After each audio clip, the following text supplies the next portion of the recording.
নমস্কাৰ, আপোনালোক পুনৰবাৰ স্বাগতম জনাইছোঁ। আজি আমি আলোচনা কৰিম সাপ্তাহিক ৰাশিফলৰ বিষয়ে।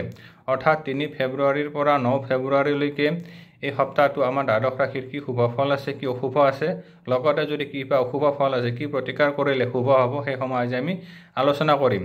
আমাৰ ৰাশিচক্ৰৰ প্ৰথম ৰাশিটো হৈছে মেষ ৰাশি। এই ৰাশিৰ অধিপতি গ্ৰহ হৈছে মংগল গ্ৰহ।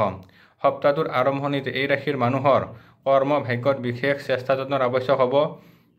লগতে বিদ্যাৰ্থীয়ে বিদ্যাৰ ক্ষেত্ৰত তেওঁলোকে বিশেষ মনোযোগ দিয়াটো উচিত, কাৰণ পাপগ্ৰহৰ প্ৰভাৱত তেওঁলোকৰ মনোযোগ হ্ৰাস হ'ব। লগতে বন্ধু বান্ধৱীৰ পৰা কিছু সাৱধান থাকিব। এই ৰাশিৰ মানুহৰ যিসকল বিদ্যাৰ্থী লগত শিক্ষাৰ্থী আছে, স্বাস্থ্য যত্নৰ আৱশ্যক হ'ব। কৰ্মক্ষেত্ৰত এই ৰাশিৰ মানুহৰ বিশেষ শুভফল লাভ হ'ব। আৰ্থিক ক্ষেত্ৰত কিছু সমস্যা থাকিব। শুভ শান্তিৰ বাবে এই ৰাশিৰ মানুহে শিৱ মন্দিৰত ধূপ চাকি জ্বলাব, সদায় সূৰ্য প্ৰণাম কৰিব। সম্ভৱ হ'লে দুখীয়া মানুহক দান দক্ষিণা নিশ্চয় কৰিব। এইটোৱে আমাৰ পৰৱৰ্তী ৰাশি বৃষ ৰাশি। বৃষ ৰাশিৰ মানুহৰ নামৰ আদি আখৰ হ'ব হস্ৰ আৰু ব আখৰ। এই ৰাশিৰ মানুহৰ সপ্তাহটো আৰম্ভণিৰে বিশেষ শুভফল দেখুৱায়। যদিও বিদ্যাৰ্থীয়ে বিদ্যাৰ ক্ষেত্ৰত চেষ্টা যত্নৰ আৱশ্যক হ'ব। স্বাস্থ্যৰ হানিৰ সংযোগ দেখুৱায়, গতিকে স্বাস্থ্যৰ যত্নৰ আৱশ্যক হ'ব। দূৰ ভ্ৰমণ নকৰাটো উচিত। শুভ শান্তিৰ বাবে এই ৰাশিৰ মানুহে যদি সদায় সূৰ্য প্ৰণাম কৰে, লগতে বিষ্ণু মন্দিৰত ধূপ চাকি জ্বলালে তেওঁলোকৰ নিশ্চয় মংগল হ'ব। ধাৰণীয় ৰং আহিব ৰঙা ৰং। এতিয়া আহিলে আমাৰ পৰৱৰ্তী ৰাশি মিথুন ৰাশি। মিথুন ৰাশিৰ মানুহৰ সপ্তাহটোৰ আৰম্ভণিতে বিশেষ শুভফল দেখুৱায়। তেওঁলোকৰ আৰ্থিক দিশত বিশেষ শুভ হ'ব, কিন্তু ঘৰুৱা কিছুমান সমস্যা থাকিব। মানসিক কিছুমান প্ৰেছাৰ থাকিব। লগতে কৰ্মৰ ক্ষেত্ৰত কিছু বাধা থাকিব। গতিকে কৰ্মক্ষেত্ৰত বিশেষ মনোযোগেৰে আগবাঢ়িলে শুভ হ'ব। মানসিক টেনশ্যনটো কমাই ল'ব। শুভ শান্তিৰ বাবে এই ৰাশিৰ মানুহে যদি সদায় সূৰ্য প্ৰণাম কৰে, লগতে গণেশ মন্দিৰত ধূপ চাকি জ্বলাব, সম্ভৱ হ'লে গাই গৰুক কেঁচা পাচলি গুড় নিশ্চয় খুৱাব। ধাৰণীয় ৰং হ'ব সেউজীয়া ৰং। এইটোৱে হ'ল আমাৰ পৰৱৰ্তী ৰাশি কৰ্কট ৰাশি। কৰ্কট ৰাশিৰ মানুহৰ সপ্তাহটোৰ আৰম্ভণিতে তেওঁলোকে শাৰীৰিক সমস্যা, লগতে আৰ্থিক দিশত কিছু অসুবিধা থাকিব। ঘৰুৱা কিছুমান সমস্যা থাকিব। মানুহৰ লগত ভুল বুজাবুজি হ'ব পাৰে।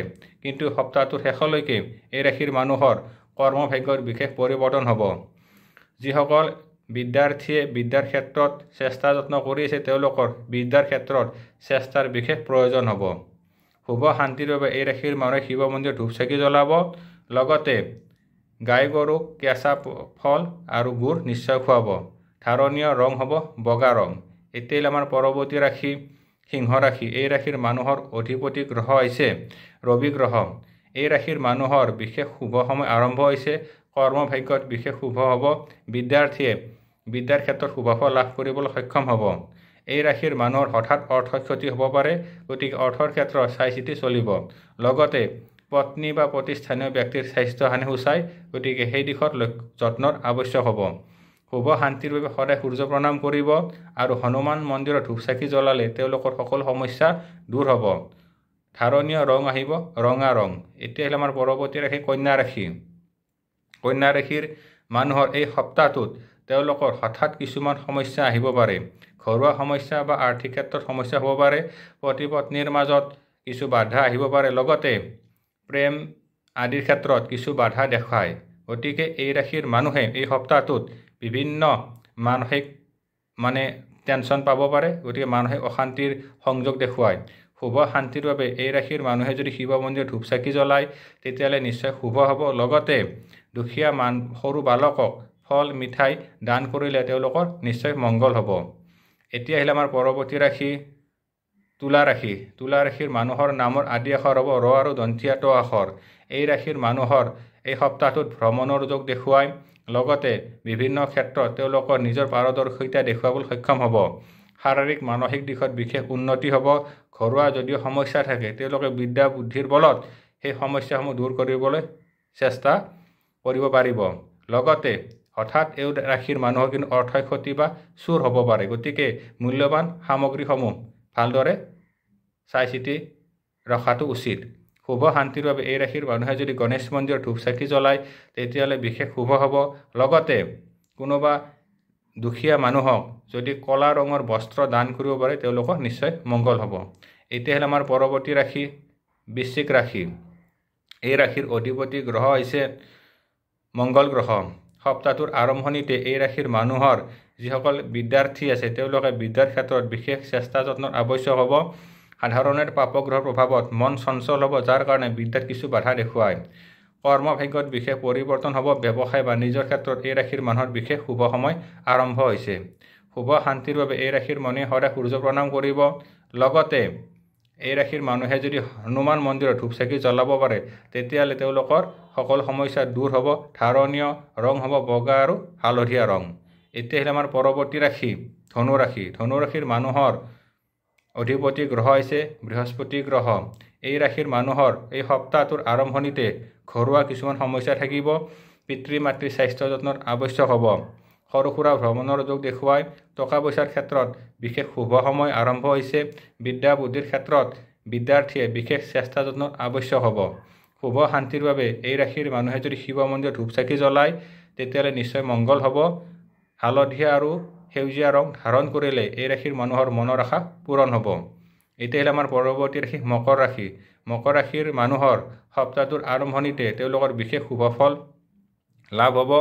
মান সন্মান প্ৰতিষ্ঠা লাভ হ'ব।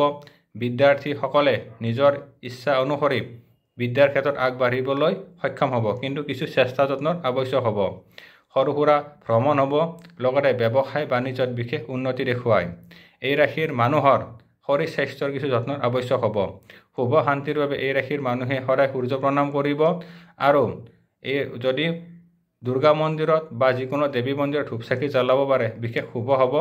শনিবাৰ লৈ দুখীয়া মানুহক নীলা বস্ত্ৰ দান কৰিলে তেওঁলোকৰ ভাগ্যৰ উন্নতি হ'ব। এতিয়া আহিলে আমাৰ পৰৱৰ্তী ৰাশি কুম্ভ ৰাশি। এই ৰাশিৰ অধিপতি গ্ৰহ হৈছে শনি গ্ৰহ।